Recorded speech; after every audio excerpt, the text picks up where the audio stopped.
Let's see what kind of gaming experience we can get with the RTX 4090 in the latest games of 2024. As a test platform, I'm using my pre-built CyberPower PC powered by MSI. Full specs are on the screen now, so just pause if you would like to check them out. And I will be experiencing everything on the 4K 144Hz MSI G321CU monitor. If you're interested in any of the products featured in this video, then check them out at the links in the description below. This is Horizon Forbidden West.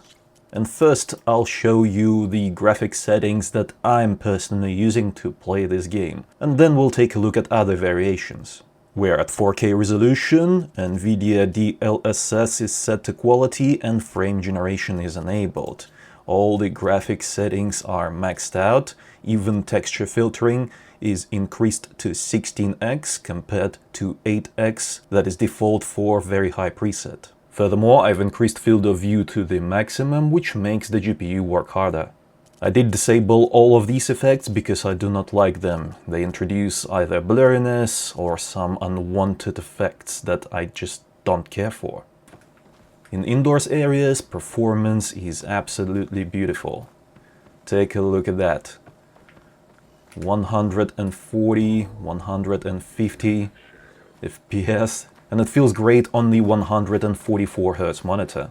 This is your typical area in the game, where you'll do some fighting, and we still get well above 120 FPS. So this truly is a consistent 120 plus FPS experience. Even if you want to lock your FPS at that value, it's fine.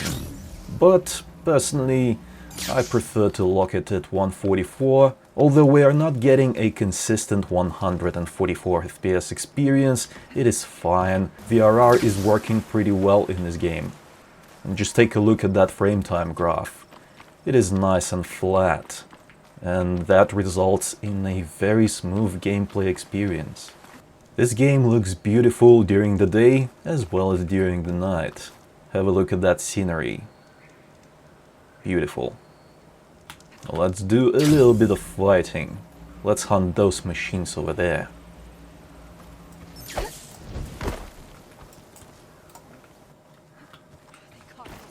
Yeah, they've spotted us.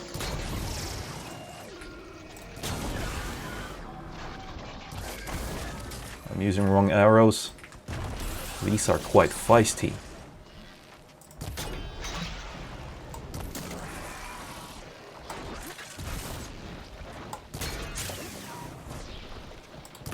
And this one's finished off. Reinforcements. No. Almost done. Yeah. There they go. As you can see, amazing experience. And this is a very good game. If you haven't tried it yet, I highly recommend it. This is one of the few games where I actually enjoy doing side quests as well, because the stories are just written so well.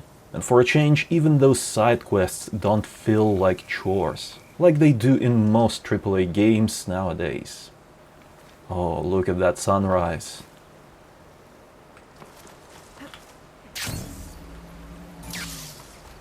Beautiful. Horizon's world is gorgeous, and look at the details on the character. Aloy is looking beautiful, and if you're wondering about DLSS and frame generation quality in this game, I like it. I cannot tell the difference between running at native resolution and with all these NVIDIA technologies enabled. And now let's start disabling these DLSS features bit by bit. Let's start with frame generation. Let's turn that off.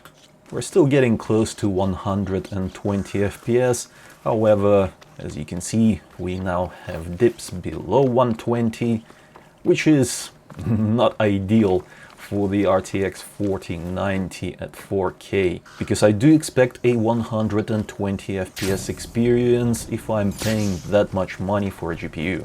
And since the 4090 delivers that experience with frame generation enabled, I am okay with that because those DLSS features are implemented very well in this game.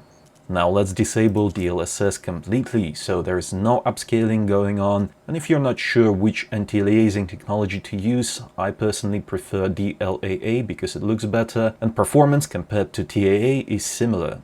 And the experience is still amazing. 90 FPS here, so there will be dips below 90 from time to time, but check it out. This is an amazing experience. This game is well optimized. This kind of high performance is achieved by just reducing the quality of objects rendered in the distance. Like right there in the distance. I can't really say that that grass is extremely high quality, but it's good enough. It is a good balance, and the game is enjoyable as is. As you can see, you don't really need DLSS or frame generation to run this game on the RTX 4090. You can do it at native resolution, no problems. HELLDIVERS 2 is pure joy to play with your friends, as well as with random people in matchmaking. Let's take a look at the settings I'm using. It's 4K resolution, render scale is set to native, and graphics preset is set to ultra, which is the maximum possible quality in this game. There's nothing else that can be increased. This is a very well optimized game, which is quite important for this type of game. And take a look at that. 100 plus FPS right now. Well, 99 right here. So still, there are some performance dips, but look at that GPU load. It's staying close to maximum. 98%, it's pretty good. 97. Even in the heat of battle, the performance is still brilliant. Let's drop some airstrikes on here. Let's see how that will affect the performance. 80, 90. Strike incoming. Boom. 84 FPS. Let's close that hole. Kill these things. Oh, it's just as fun as I remember it. I've been playing other games in the meantime, but this is still so good.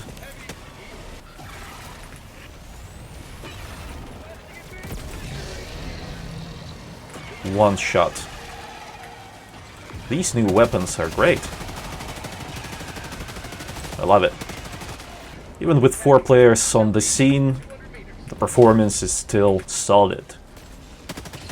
Oh, that's a Titan.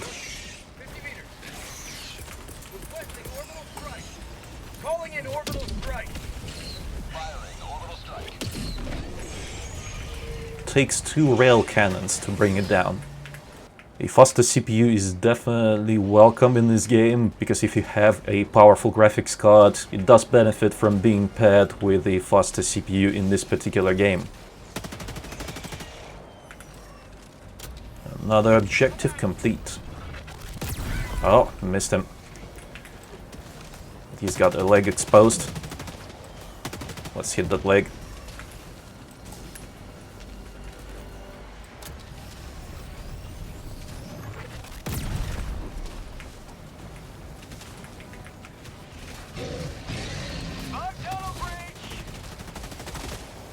Got him. Oh, our guy died. Let's call him back.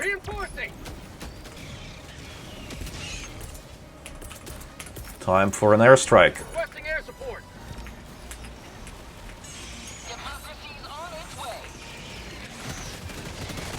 Die. Haha, loving it.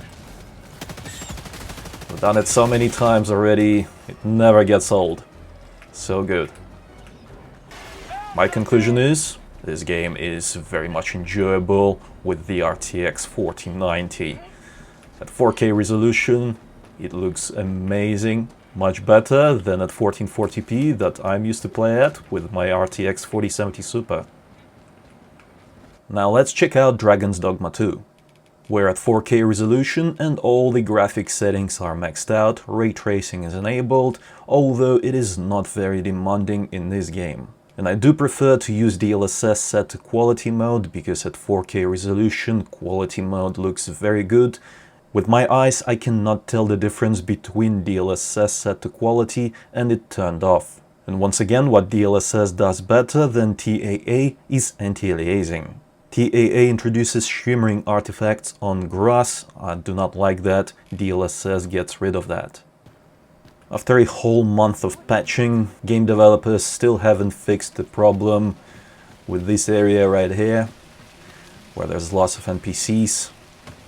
You need a good CPU to run this game, and even then you'll feel you'll feel cheated, because take a look at those status and have a look at the frame time graph. It is all over the place. And should I remind you that we are running this game on the i9-14900K CPU right now, which is one of the fastest CPUs available on the market. So this is not a hardware issue, this is a game technical issue. I've tested this area with slower CPUs, and at least I can report that with the i9 you are minimizing your suffering, as the experience is slightly better than what you'll get with the i7-14700K, and a lot better than what you'll get with the i5-14400. But once you leave that wretched town behind, the experience is getting better. Take a look at that. Frame time graph is much flatter, although we still get some stutters here and there, as you can see on that frame time graph. But the performance feels much better, and the gameplay feels smoother. When you travel further deep into the mountains, where you'll spend a lot of time fighting, the FPS is getting higher. Although even in scenes like this one, take a look at that, 60 FPS, well 63. Yeah, it's not ideal.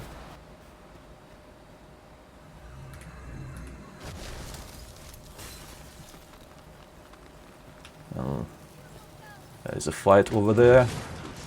Let's help them out. Cast the lightning. Boom.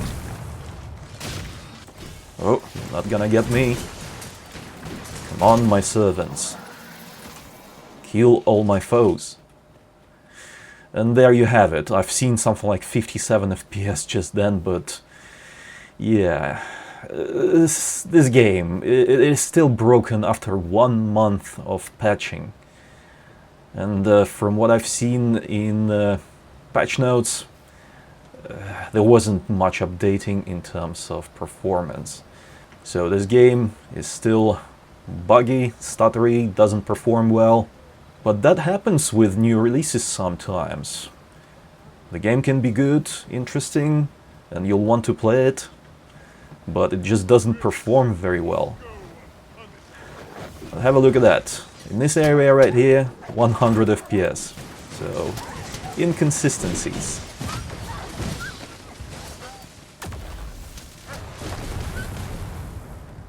In case you're wondering what the performance is like without DLSS, let's turn it off and have a look. And just like that, we've lost about 20 FPS. Let's see if the FPS will do okay during combat. 90, 80, 78. So not too bad. As you can see, even at native resolution, you can still have a good time. Oh, that is a big enemy right here. I am not equipped to fight this thing. We're still getting above 60 FPS. Oh, mage is helping us. He'll cook him, and I'll strike him with lightning. Boom. Oh, what is he doing? Taking advantage. Oh, look at that! I lost my pawn. Oh my god. Look at that. Swallowed whole. Diana! Get back! No! I lost my pawns!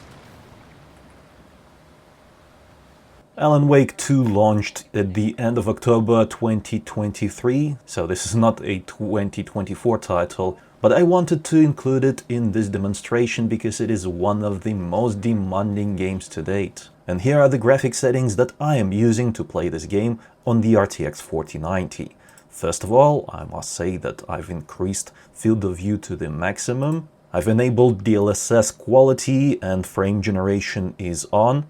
Everything else is maxed out, absolute maximum, including ray tracing and path tracing, so everything is maxed out. And in this town, the performance is pretty good. Take a look at that. We're getting close to 100 FPS. There are some stutters and performance dips here and there. But for the most part, it's fine. I'm entering a forest area over here. Of course, there's that other forest area, but this scene over here is pretty comparable to what you'll get in that other area in the forest. And the performance here is below 80. In terms of controls latency, frame generation does pretty well. Of course, it is not lightning fast response, but for this kind of game, it is fine. I'm not getting any icks about it. The reflections look phenomenal with ray tracing and path tracing enabled. Just take a look at that. This is one of the most realistic looking games I've seen so far. And indoors, the performance is pretty good as well. But bear in mind that there will be areas in the game where FPS is going to be higher than this, and there will be areas in the game where the FPS will be lower. But for the most part, I haven't seen FPS dips below 60, which is what we are looking for in a perfect experience. Let's disable DLSS Frame Generation. The FPS is not as good as it used to be. It's already dipped below 60 in this area right here. But the performance will drop even further if we're close to an area with lots of vegetation, lots of trees, like here, 45, 48, 47 FPS. This is not a pleasant experience whatsoever. If we disable DLSS completely and set resolution to default, native, then the performance will be even worse. Take a look at that. Now it's a 30 plus FPS experience. Yeah, I guess it's a PS5 kind of experience at the moment. Although visually, obviously, it is much better than on PS5. But I do not recommend experiencing this game like this. You need at least 60 FPS to enjoy it. Let's see if we can achieve a playable experience at native resolution if we turn off ray tracing. And now we're getting 60 FPS, and not even consistently. Already see drops below 60 in this area, and it's not even the most demanding area in the game. This is a very demanding game indeed. Let's see if we can improve that by selecting an approved high quality preset instead of just maxing everything out. And ray tracing is still disabled. And even with those concessions, the FPS didn't go up all that much.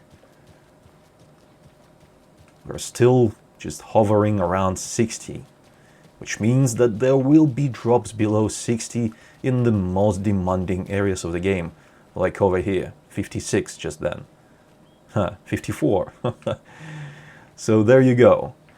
In this game, you do need DLSS, and frame generation is also welcome. No Rest for the Wicked is a new ARPG game that I'm enjoying the most right now. I've even stopped playing Alan Wake 2 and Horizon Forbidden West because of this game. Its world is captivating, cutscenes are pure art, voice acting is on the highest level comparable to the best animated TV series out there, and gameplay is extremely satisfying. Furthermore, it's a graphically demanding game, and it does look stunning to be fair.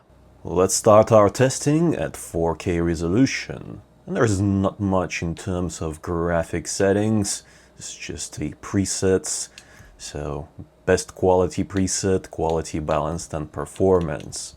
We're gonna start with best quality. And there's also render scale. We are going to leave that at 100. At the very bottom of the menu it does say that DLSS is coming soon, so that might be interesting to test in future videos. This game is best experienced using a controller, not mouse and keyboard, and that's what I have.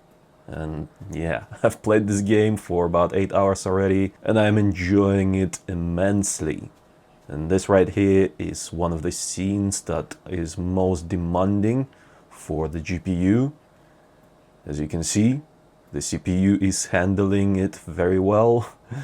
The load is pretty low, and the GPU load is at full 100%. By the way, if it says 99%, it actually means that it's at 100%.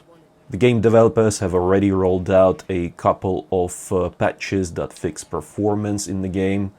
So I'm running the latest patch that released today.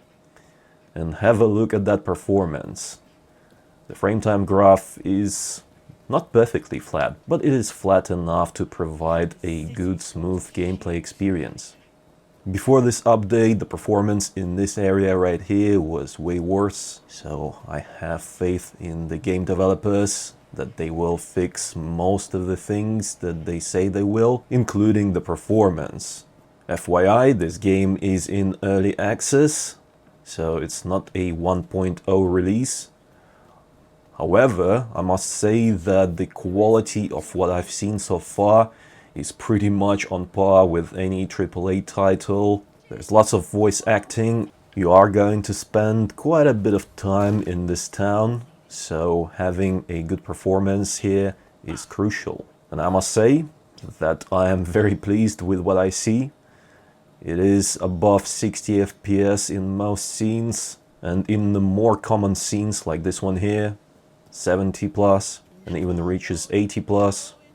So that is absolutely glorious. Although I am looking forward to when they will introduce DLSS. I hope that frame generation will be added as well. And here's what the world looks like. There's quite a few stutters happening. There we go. Oh.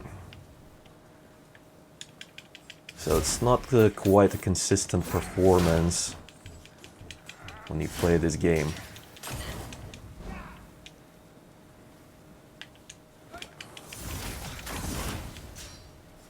I'm taking quite a few hits. I'm still learning how to play this game.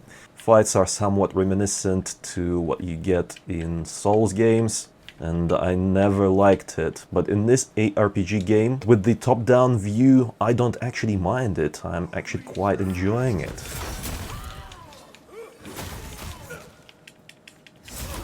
What's happening? There we go. All done. Yeah, the performance wasn't quite as smooth as I would have liked, but it is still work in progress and it is quite enjoyable still. Although it might be a good idea to actually reduce that graphics preset. Maybe we can achieve a smoother experience. So let's give it a shot. Let's reduce the graphics quality to quality preset. And take a look at that. 90 FPS, 80 plus FPS. Oh, come here. That's it. The performance is better and smoother, although there were a couple of stutters, but I didn't feel them very much. Let's test it on this guy. Boom.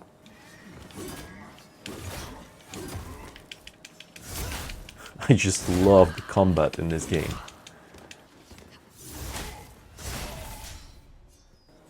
There's just so much weight behind those strikes. So I think this is a pretty good experience. Consistent 60 plus FPS even in the worst case scenarios. But with like 100 plus in most cases. Check it out. 115 FPS. But I think... Oh, I'm dead. And reborn anew. In conclusion, with the RTX 4090 you will have the absolute best 4K gaming experience currently possible. But as you have witnessed in the latest AAA titles, you will not be getting a 4K 120 FPS experience. That is, if you want to play your games with absolutely maxed out graphics. Which you definitely should do if you're paying that much money for a graphics card.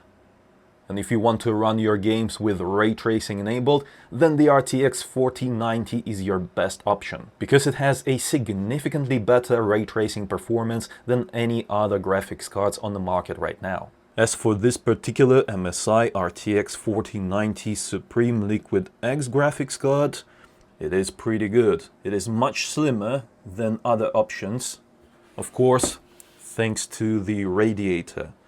So you do need some place to put it, but on the bright side, if you go with this model right here, you won't have a 4-slot brick of a graphics card installed in here, because it only takes up 2 slots. It is not silent, but it is fairly quiet. I cannot hear it over the other fans in my system. And it has 2 BIOS options, silent and gaming. I've been testing it on gaming because it just gives it a little bit more power, and the performance is just a little bit better. There's plenty of cooling capability in this radiator, so I don't see any reason to reduce the power. If you're looking to buy one, then I would say go for it. It's a good card, and the RTX 4090 itself experience is absolutely amazing. If you're interested in any of the products featured in this video, then you'll find them linked in the description below. Check it out. If you enjoyed this video, then don't forget to give it a like. It does really help a lot. And I'll see you in the comments below. Let me know what you think about all this. Subscribe for more if you haven't already. It was I, Vadim. Until next time.